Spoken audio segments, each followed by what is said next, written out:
At 74 years old, Gloria Tate lost her home, her pension, and her savings in a single afternoon.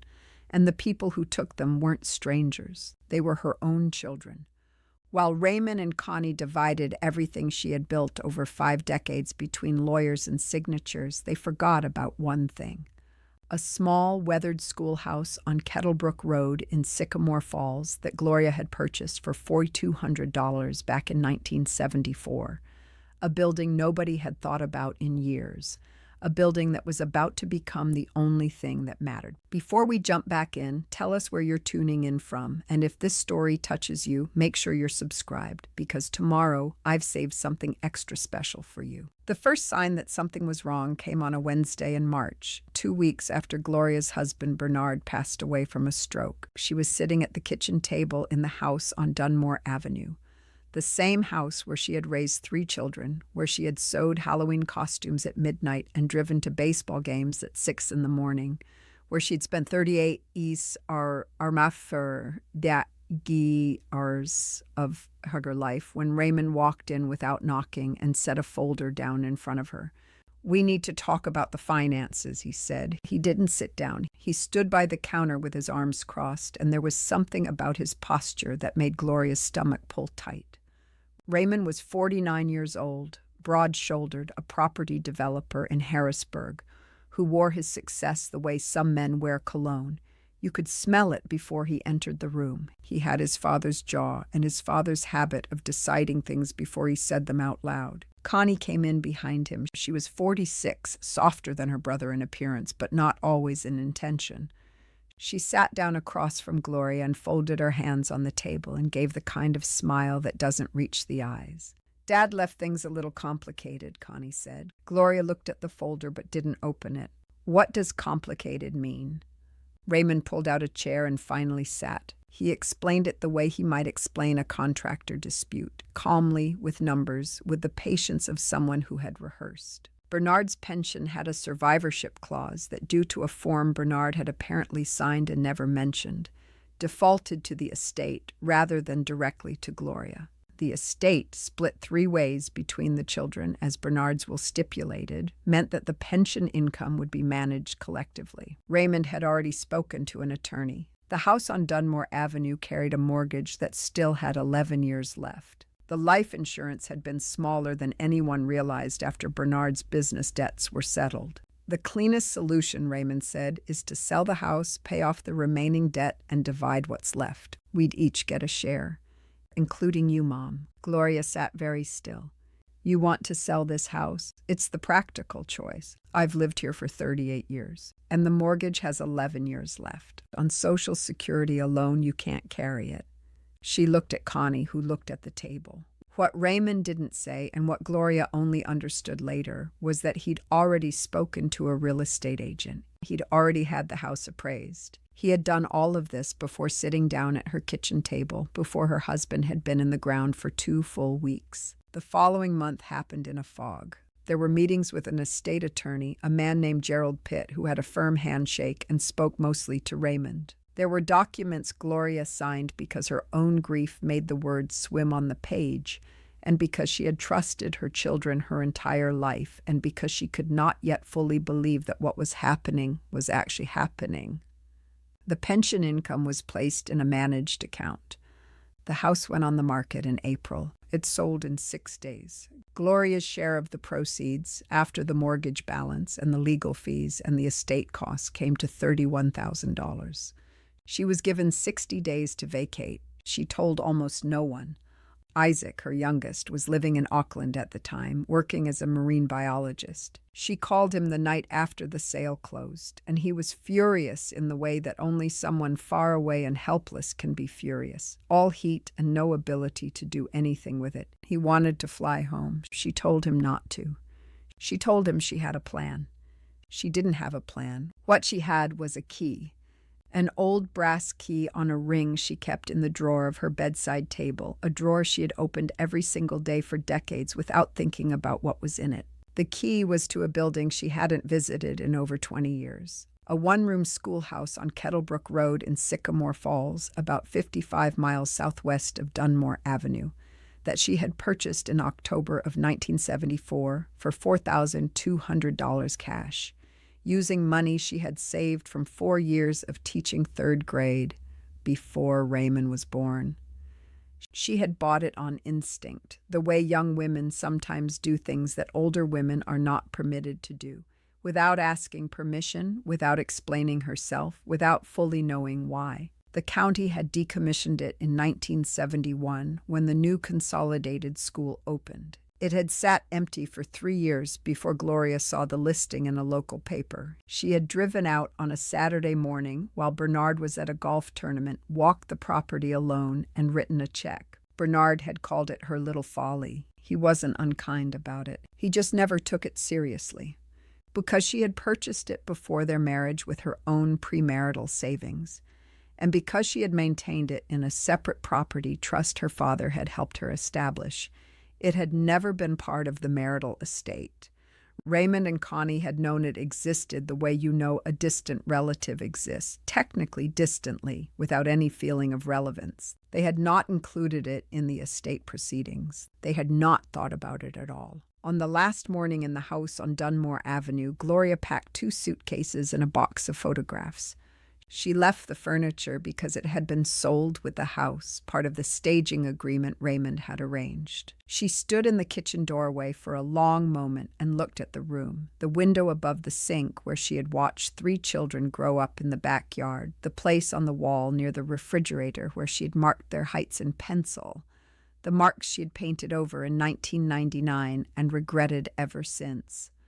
Raymond had offered to help her find a 1-bedroom apartment. He had even sent her 3 listings, all of them fine, all of them generic, all of them in towns she had no connection to. Connie had offered money for first and last month's rent. Gloria had thanked them both and said she had made arrangements. She put the 2 suitcases in the back of her 2009 Civic, set the box of photographs on the passenger seat, and drove southwest on the highway toward Sycamore Falls. She cried for the first 20 minutes, not quietly, the ugly kind of crying with her shoulders shaking and the road blurring in front of her. She pulled over once at a rest stop and sat with her hands on the steering wheel and let it move through her.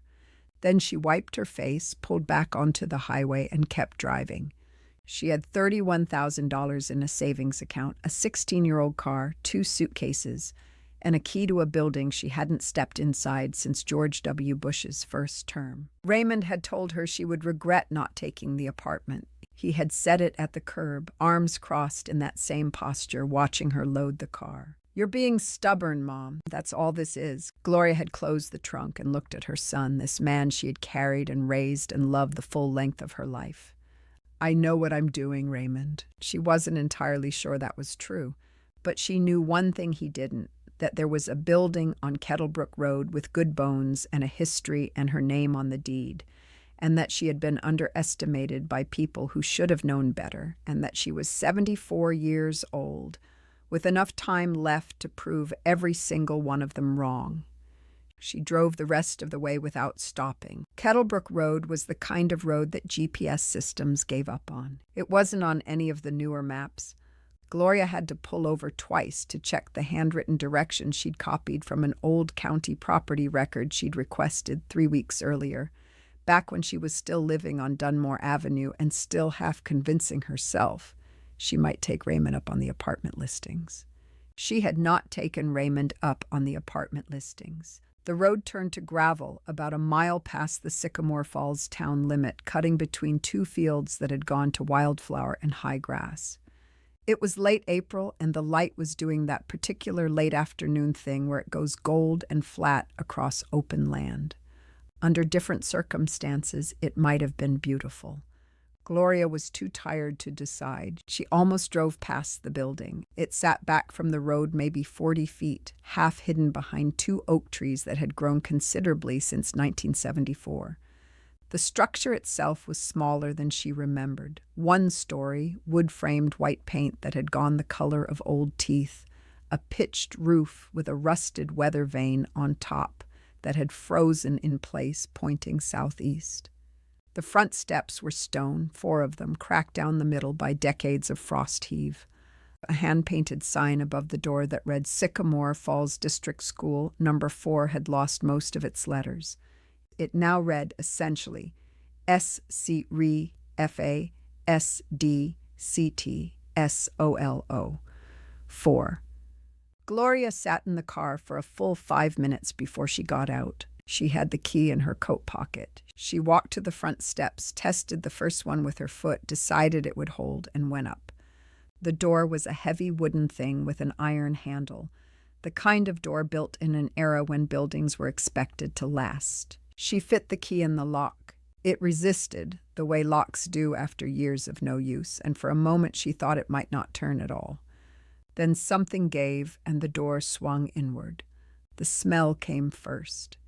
50 years of closed air, wood and dust, and something faintly mineral like old chalk. The afternoon light cut through 2 tall windows on the south wall and fell across the floor in long rectangles, illuminating the dust that rose with each step she took. The main room was large, much larger than the exterior suggested. The original school benches were gone, taken or rotted or both, but the floor was wide plank pine, scarred and dusty but solid. The blackboard was still on the north wall, green slate, still bolted in place. Someone had written something on it in chalk at some point in the last 50 years. She could make out the ghost of the letters, but not the words. A pot-bellied iron stove sat in the corner with its pipe running up through the ceiling, orange with rust on the outside, but structurally intact. Along the east wall, a row of iron coat hooks ran at child height. Some still held things, a rusted tin cup, a length of rope, a child's boot so old and stiff it had fossilized into its own shape. Gloria stood in the middle of the room and turned slowly. She had not been here since 2003, when she had driven out to check on the roof after a bad storm, and found it fine and driven home, and not thought about it again for over 20 years. Before that, she and Bernard had brought the children here twice in the 1980s, once for a picnic on the grounds, once because Raymond had asked to see the old school for a school project. He had been 9 years old, interested for approximately 12 minutes, and then bored. She had paid the property taxes every year without exception. $340 a year, then $410, then $520 as assessments crept up. It was the one financial commitment she had never questioned, never resented, never considered dropping. Bernard had occasionally asked why she bothered. She had never had a satisfying answer. Standing in the dusty light of the main room, she thought maybe this was the answer. She went through the rest of the building slowly. Behind the main room, a small addition had been built at some point, maybe the 1950s, 2 small rooms that had served as a storage area and a coat room. The roof in the addition had a soft spot. She could see daylight through one corner, and there was water damage along the east wall that would need attention. The single bathroom was a later addition too, a cinder block annex off the back, basic but functional once the water was reconnected. The kitchen was not a kitchen. There was a deep utility sink along one wall and a counter, but no appliances, no cabinets worth speaking of. She would need a hot plate at minimum, a refrigerator, some way to store food. She walked back to the main room and stood at one of the south-facing windows. The oak trees framed a view of the road and the field beyond it, and in the distance she could just make out the roofline of what appeared to be a farmhouse. She had $31,000. No electricity connected, no water running yet, no furniture, no plan beyond the next 12 hours. She was 74 years old, and she'd just driven 55 miles to sleep in an abandoned schoolhouse because her children had taken everything else. She went back to the car and got her suitcases. She made one trip for the suitcases and a second for the box of photographs. She set the photographs on the windowsill where the light hit them, Bernard's face looking up at her from the top of the stack, and she stood there with her hand on the box. Then she went back outside to get the sleeping bag she'd bought at a Walmart 2 days earlier. The one thing she'd purchased in preparation for this, the one admission she'd made to herself that she was actually going to do this. She was doing this. Inside, she unrolled the sleeping bag on the pine floor in the corner farthest from the damaged roof section. She ate a peanut butter sandwich she'd packed that morning. She watched the light die in the south windows until the room went gray and then dark. Her phone had 2 bars of signal. She called Isaac. "I'm here," she said when he picked up. "What's it like?" She looked around the dark room, the blackboard, the iron stove, the petrified boot on the wall hook. "It needs work," she said, "and the bones are good." She could hear him exhale slowly, the way he did when he was deciding how worried to be.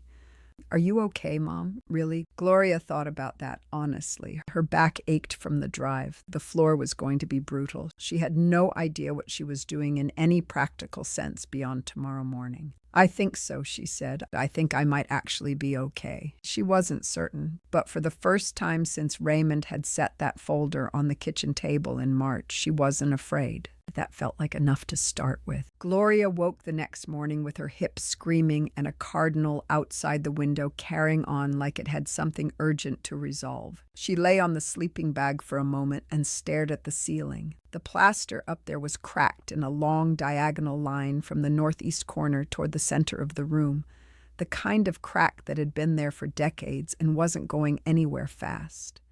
A daddy longlegs moved along the baseboard near the door. Somewhere outside, a truck downshifted on the gravel road. She got up slowly, went to the bathroom, found that the toilet flushed when she poured water from a jug into the tank, and decided that was a reasonable start. She washed her face with bottled water and stood at the south window with a cup of instant coffee she'd made on a small camp stove.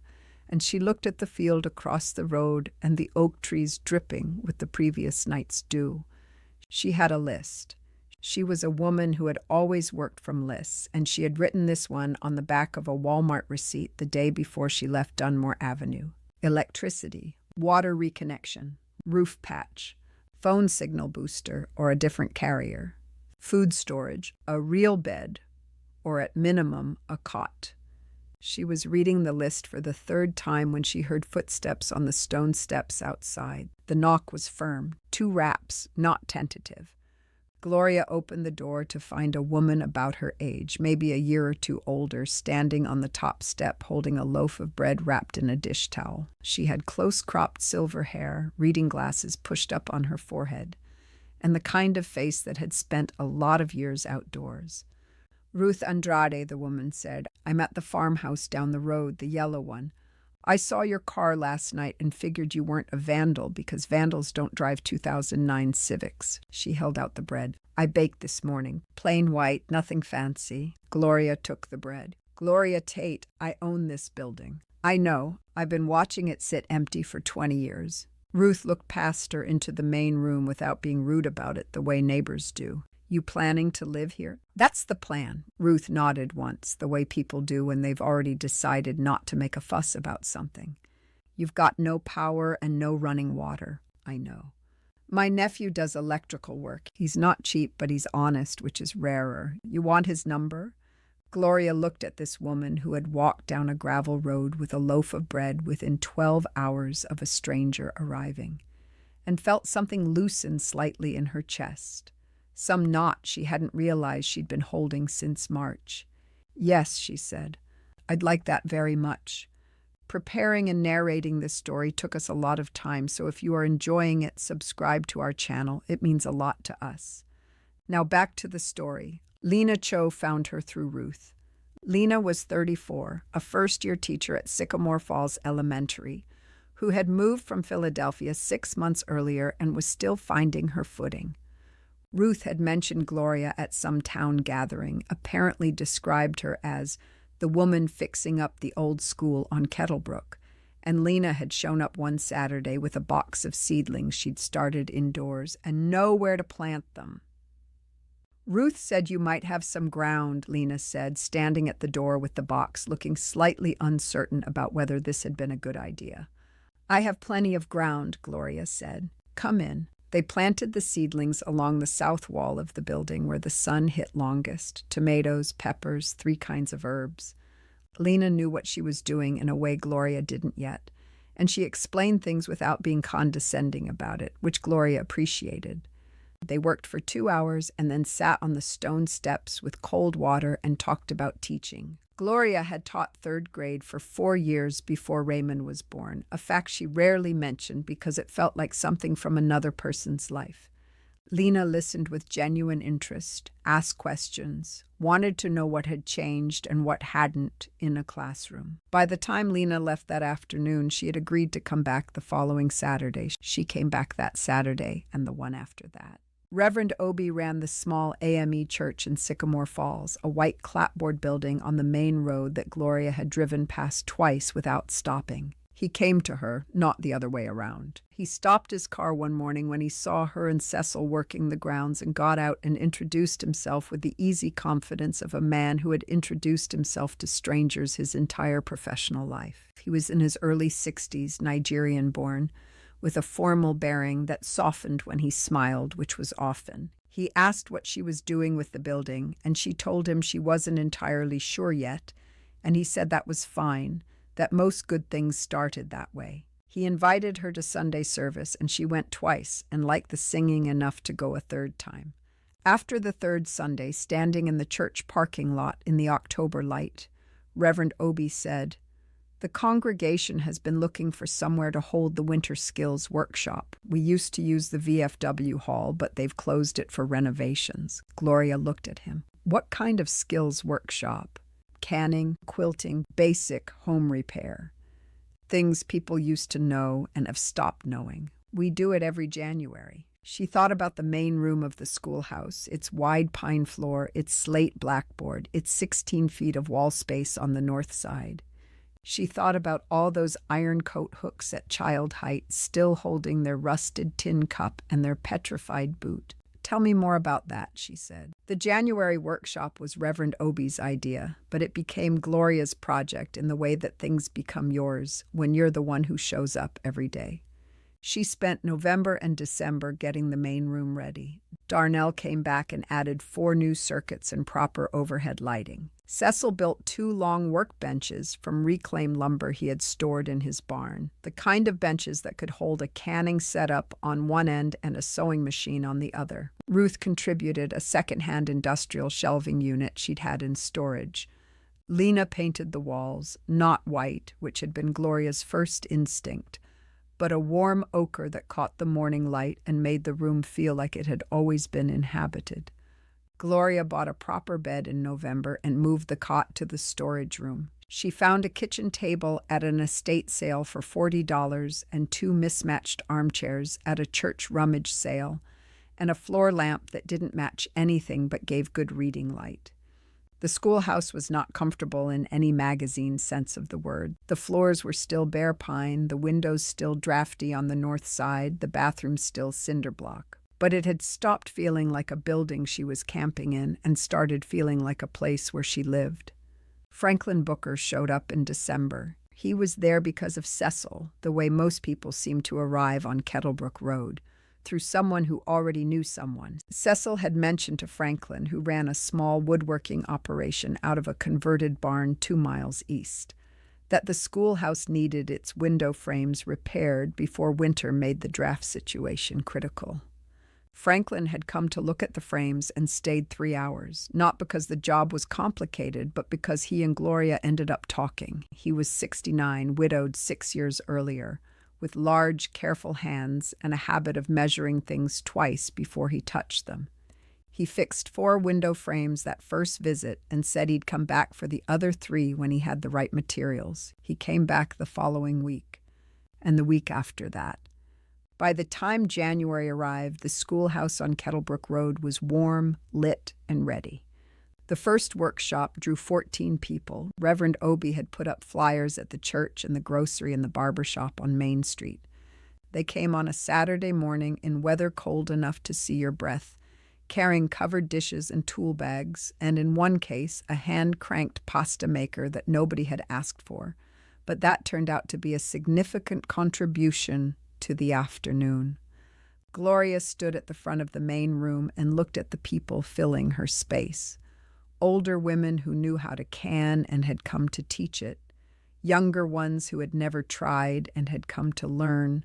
2 teenage boys Reverend Obi had persuaded to attend the home repair segment. A retired nurse named Patricia, who had brought a first aid kit and the most comprehensive knowledge of medicinal herbs Gloria had encountered outside a library.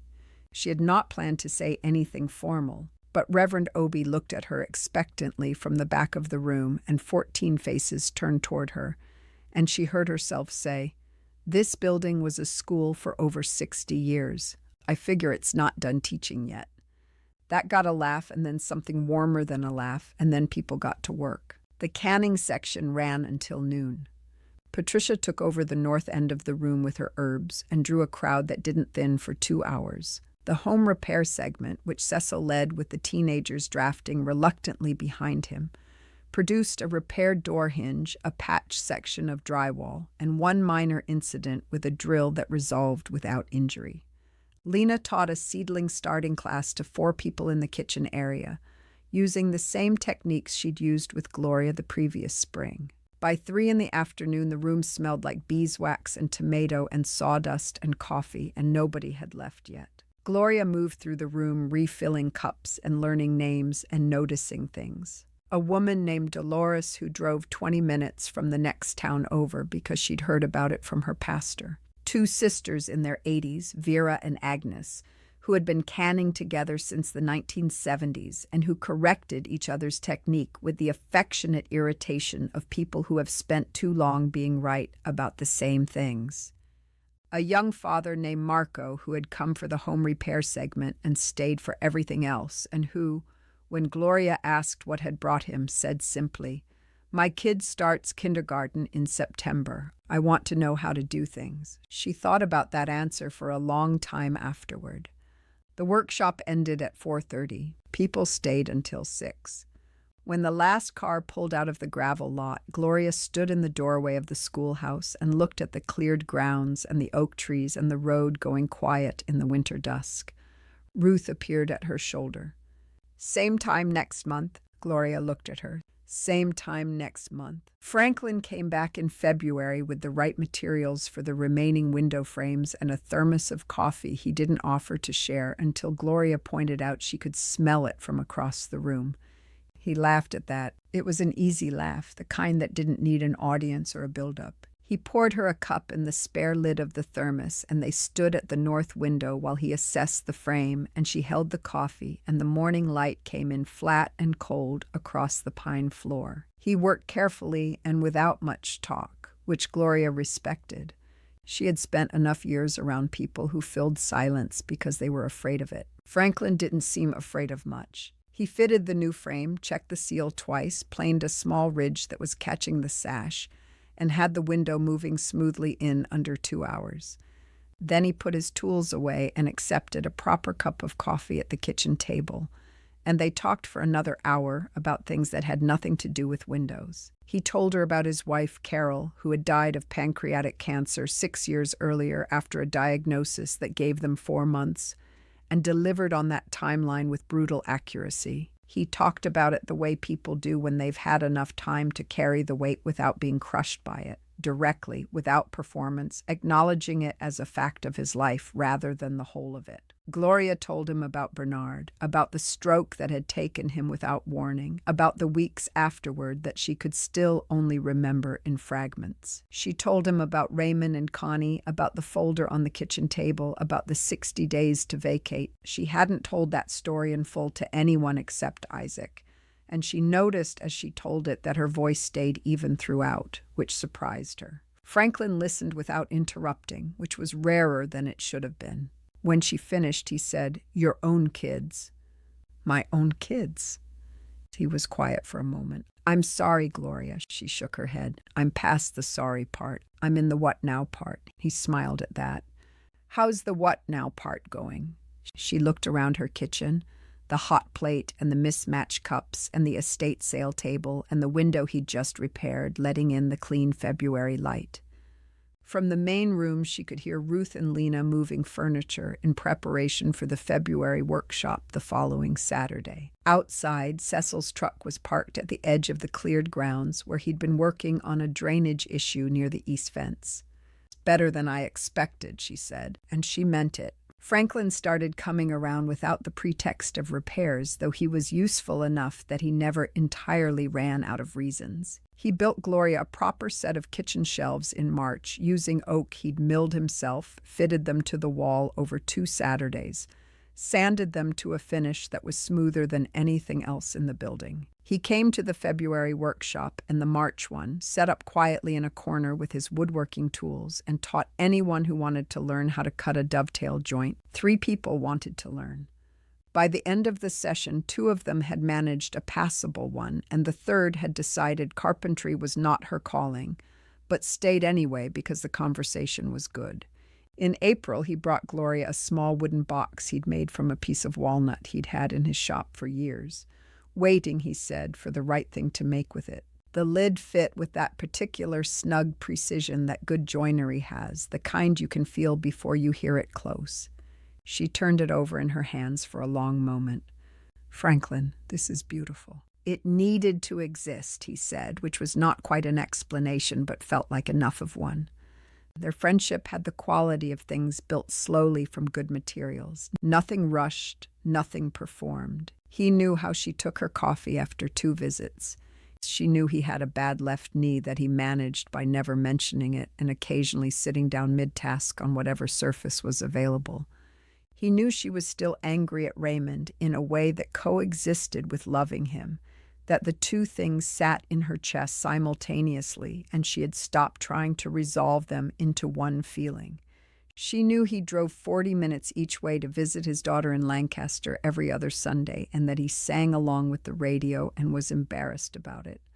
One evening in late April, they were sitting on the stone steps of the schoolhouse, watching the last of the light leave the field across the road. The workshop crowd had gone home 2 hours earlier. Ruth had left a pot of soup on Gloria's stove before she'd headed back to the farmhouse. Franklin said, "I want to take you to dinner, not as a thank you for anything, just dinner." Gloria looked at the field and the oak trees and the road in the settling dusk. She was 74 years old. She had not been on a date since 1971. "All right," she said, Mobor. Saturday. He smiled and didn't make a fuss of it, which was exactly the right response. Isaac called on a Tuesday in May, which was not unusual. He called every Tuesday from Auckland, usually around 9 in the morning his time, which made it 1 in the afternoon on Kettlebrook Road. Gloria had come to organize her Tuesdays around it, finishing her morning work at the schoolhouse and sitting down with lunch and the phone the way other people sat down with a television program. This Tuesday was different. "Mom, I need to tell you something, and I want you to just let me get through it before you respond." Gloria set down her sandwich. "All right. I've been talking to the Marine Station in Chesapeake for about 4 months. They offered me a position leading their Atlantic Migratory Research Program. I said yes last week. I'm moving back, me and Priya and the boys." She didn't say anything for a moment. "Mom?" "I'm letting you finish," she said, though he clearly had. "We'd be about 2 hours from Sycamore Falls, close enough to drive on a weekend. The boys would have a grandmother they could actually visit." He paused. "I know the schoolhouse is small. I'm not asking to move in. I just want to be close enough that if you needed me, I could be there in a morning." Gloria looked out the south window at the garden plot Lena had helped her expand in April, at the oak trees with their new leaves catching the May light, at the gravel road running quiet between the fields. She had not cried in front of anyone since the night she'd left Dunmore Avenue. She cried now, alone in her kitchen with the phone against her ear, without embarrassment. "Mom, are you okay?" "I'm wonderful," she managed. "I'm absolutely wonderful." Isaac and Priya arrived on the last Saturday of June with their 2 sons, Kofi, who was 9, and Miles, who was 6. In a rented van loaded with the particular combination of necessary things and total chaos that accompanies any move involving children under 10. They pulled into the gravel lot at the schoolhouse, and the boys were out of the van before it had fully stopped, running the cleared grounds and demanding to know if there were frogs in the drainage ditch Cecil had dug along the east fence. There were, in fact, frogs in the drainage ditch. Cecil had mentioned this weeks earlier, as though it were a minor engineering footnote. For Kofi and Miles, it was the single most important feature of the property. Isaac stood in the main room of the schoolhouse and turned slowly the way Gloria had turned on the first afternoon, taking in the ochre walls and the pine floor and the workbenches and the slate blackboard and the afternoon light coming through the repaired south windows. "Mom," he said, "I know it's not much." "Stop saying that." He looked at her. "It's extraordinary. You built this." Priya was in the kitchen running her hand along the oak shelves Franklin had fitted in March. "These are beautiful. Who made these?" "A friend," Gloria said, and Ruth, who had shown up uninvited with a cake, as she tended to do on significant occasions, made a sound from the doorway that was not quite a cough. Gloria ignored her. They ate dinner that evening at the long table Gloria had acquired in March from the estate sale of an old farmhouse 2 towns over, a table that sat 8 comfortably, more if people didn't mind close quarters. Ruth had brought the cake and stayed. Cecil came by with his wife Dottie, who Gloria was only now meeting after months of hearing about her. Franklin arrived with a bottle of wine and was introduced to Isaac with the careful mutual assessment that occurs when a son meets someone his mother hasn't fully explained yet. Isaac shook Franklin's hand and held the handshake a beat longer than necessary and said, "Mom's told me a lot about the window repairs." Franklin said the frames were in rough shape. "I'll bet they were," Isaac said, in a tone that had nothing to do with window frames. Gloria moved to the kitchen to check on something that didn't need checking. After dinner, the boys fell asleep on the 2 armchairs pushed together in the corner with a blanket over them. The adults sat around the table with the wine and the remains of Ruth's cake and talked until the night got late. Kofi woke up briefly, took in the room full of people with the calm acceptance of a child who has grown up in a house where people gather, and went back to sleep. Raymond called the next morning. Gloria saw his name on the screen and answered because she had decided some months earlier that she would always answer, that cutting him off entirely was not something she wanted to do with whatever time she had left. "I heard Isaac moved back," Raymond said. "He did. He's close to you?" "About 2 hours." Silence. Then, "Connie and I were talking. We thought maybe we could come out. See the place." Gloria looked around her kitchen at the oak shelves and the mismatched cups and the walnut box Franklin had made sitting on the windowsill catching the morning sun. "You're welcome to come, Raymond," she said. "Call first." She meant both things equally. They called on a Thursday and came on a Sunday, which gave Gloria 3 days to decide how she felt about it and arrive at no particular conclusion. Ruth told her to make them work for it. Cecil said nothing but showed up Sunday morning to fix a section of fence that had been fine for months. Franklin asked if she wanted him there, and she said no, that this was something she needed to do herself, and he nodded and said he'd be at his shop if she needed anything. She appreciated that he didn't push. Raymond's car was a new model, black, expensive in the way his cars always were. He pulled into the gravel lot at 11 in the morning and sat for a moment before getting out, which Gloria watched from the kitchen window. Connie got out first, stood in the lot looking at the building with an expression Gloria couldn't read from that distance. They looked smaller than she remembered. That wasn't quite right. They were the same size they'd always been. But something about seeing them on her ground rather than on the ground of the house on Dunmore Avenue changed the proportion of things. She opened the front door before they reached the steps. Raymond looked at the building, at the cleared grounds, at the garden plot along the south wall coming in full and green, at the string of solar lights Cecil had helped her hang between the oak trees the previous week. He looked at all of it without speaking for a moment. "You've done a lot with it," he finally said. "I've had help," Gloria said. "Come in." She had made coffee and set out a plate of the oat cookies Vera and Agnes had taught her to make at the February workshop. Small details, but deliberate. She wanted them to see a home, not a grievance. Connie sat at the kitchen table and wrapped both hands around her mug and looked at the oak shelves and the mismatched cups and the walnut box on the windowsill. "It's warm in here," she said. "I mean that as a compliment." Raymond stood by the window that looked out on the garden. He had his father's way of standing when he was uncomfortable, weight shifted slightly back, arms not quite crossed. Gloria had watched Bernard stand that way through difficult conversations for decades. She recognized it now without the old reflex to smooth it over. We heard Isaac moved back, Raymond said. He did, about 2 hours east. He didn't tell me directly. No, Gloria said. I don't suppose he did. Raymond turned from the window. He looked at his mother across the kitchen, and she looked back at him.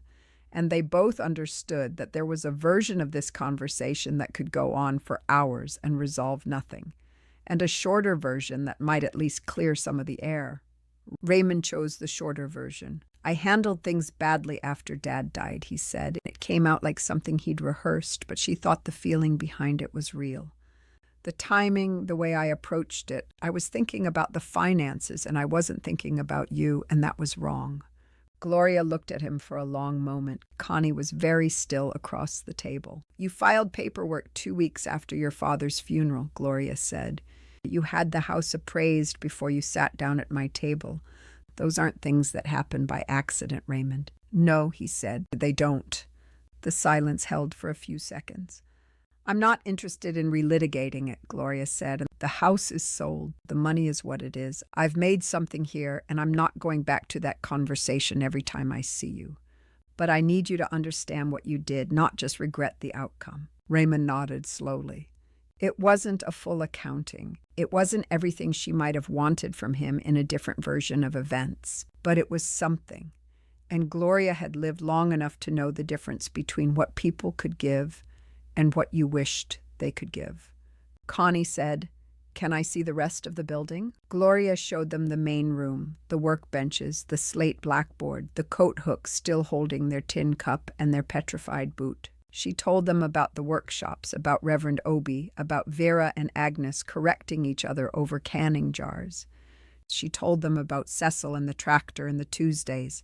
She told them about Lena and the seedlings, and about Ruth appearing with bread the morning after she arrived.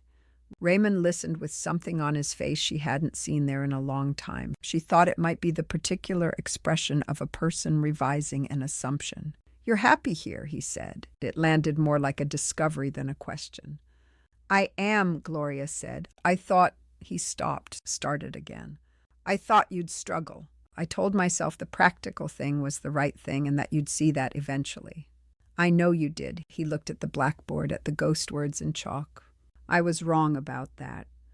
You were, she said, not unkindly, just plainly. They stayed for 2 hours. When they left, Connie hugged her at the door, a real hug, longer than their usual. Raymond stood on the stone steps and looked at the grounds one more time. Can we come back? He asked. Gloria looked at her son. This complicated person she had made and raised and was still, after everything, not done loving. Call first, she said. Yes. The potluck happened in August, on a Saturday when the weather finally cooperated after 2 weeks of threatening not to. Gloria had not planned it as a celebration of anything specific. It had grown the way most things on Kettlebrook Road had grown, organically, through suggestion and accumulation, until it had enough momentum to become inevitable. Ruth had mentioned an outdoor gathering in June. Cecil had offered to build a fire pit from salvaged stone in July. Reverend Obie had told his congregation. Lena had told her colleagues at the school. Franklin had built 3 more long tables from reclaimed lumber and set them end to end along the south wall of the cleared grounds under the oak trees. By 2 p.m, there were over 40 people in Gloria's yard. Kofi and Miles had appointed themselves in charge of the frogs in the drainage ditch, a responsibility they took seriously and reported on to any adult who made eye contact. Isaac and Priya moved through the crowd with the ease of people who had grown up watching a parent do exactly this, make a room feel like it had always been full. Cecil manned the grill with the deliberate authority of a man who had decided this was his role and was not entertaining alternate proposals. Patricia had brought her herbs in label jars and set up a small table where she answered questions with the patience of someone who had been answering the same questions for 40 years and had not yet tired of them. Vera and Agnes arrived together as they always did, carrying a pot of something between them that smelled like every good autumn afternoon Gloria had ever experienced. Dolores drove in from the next town over. Marco came with his wife and the kindergartner he had mentioned back in January, who immediately joined Kofi and Miles in the Frog enterprise. Darnell came with his mother. Reverend Obi came with 3 members of his congregation and stayed until the last car left. Franklin set down his work at the grill at one point and found Gloria standing at the edge of the gathering watching. "You're doing the thing again," he said. "What thing?" "The standing back and watching thing. You do it at the workshops, too." She looked at him. "Is that a complaint?" "It's an observation." He handed her a plate. "You should eat something." She ate standing beside him and watched her yard full of people in the August light and thought about the apartment listings Raymond had sent her 14 months earlier. The 3 generic 1-bedrooms in towns she had no connection to. She thought about where she would be right now if she had chosen one of them. Paying rent and watching the street from a window and seeing Isaac on a Tuesday call rather than in her yard with his sons and his wife and a plate of Vera and Agnes's autumn stew. She thought about the key in the drawer of her bedside table at Dunmore Avenue, the brass key she had carried for decades without quite knowing why. She understood now that she had been keeping it without knowing she was keeping it, the way you sometimes hold on to things, whose purpose only becomes clear when you need them. Isaac appeared at her shoulder as the sun began to drop behind the tree line. Kofi was asleep against his father's side, still holding a small jar he had apparently filled with creek water and one reluctant frog. "How many of these people did you know a year ago?" Isaac asked. She thought about it honestly. Ruth and the building. He laughed softly, careful not to wake Kofi. "Look at what you made, Mom." She looked. 40-some people in her yard in the August dusk, the fire pit Cecil had built throwing light across the faces of people who had been strangers and were no longer. A retired nurse explaining elderberry tinctures to a young father. 2 teenagers from Reverend Obi's congregation learning to start a fire correctly from a 71-year-old Army veteran. Lena and Priya talking over the garden fence about seeds. Franklin across the yard with his easy laugh and his large, careful hands, and the way he looked at Gloria when he thought she wasn't watching. Raymond had called the week before to say he and Connie couldn't make the gathering, a work conflict, but that they would come next time. He had said next time like it was already decided, which Gloria supposed it was. Some things mended slowly. She was not in a hurry. Later, when most people had gone and the fire had come down to coals and the boys were asleep inside on the pushed-together armchairs with the blanket over them, Gloria and Franklin sat on the stone steps in the dark. The night was warm enough to sit without a jacket. Somewhere in the ditch, a frog that had escaped Kofi's jar was making its case loudly for its own continued existence. Franklin took her hand. "No regrets?" he asked. She thought about the folder on the kitchen table in March of the previous year. She thought about the key. She thought about the door swinging open onto 50 years of closed air, and the dust rising in the light and standing in the middle of the main room and turning slowly and seeing past the decay to what was underneath. "Good bones," she had told Isaac that first night. "The bones are good." "Not one," he said. The frog carried on in the dark. The coals ticked and settled. Gloria Tate, 74 years old, sitting on the steps of a building she had bought for $4,200 in 1974 with money she had earned herself, surrounded by people who had found their way to her gravel road and stayed, held the hand of a man who had come to fix her windows and fix considerably more than that, and felt something she recognized after a long time of not feeling it. She felt like exactly who she was supposed to be. The schoolhouse on Kettlebrook Road had been a school for 60 years before the county closed it. Then it had sat empty for another 50. Then Gloria Tate had come back with a brass key and a sleeping bag and $31,000 in 2 suitcases. And the building had become a school again, not for children learning to read, but for everyone learning what they had forgotten, or what they had never been taught, or what they had stopped believing was still available to them at this stage of their lives. It was never too late to come back to something. It was never too late to open a door that had been closed for decades and find that the bones were still good, and the light still came through the windows, and the floor would still hold your weight. Gloria had learned that at 74. She intended to keep learning. Up next, you've got 2 more standout stories right on your screen. If this one hit the mark, you won't want to pass these up. Just click and check them out. And don't forget to subscribe and turn on the notification bell so you don't miss any upload from us.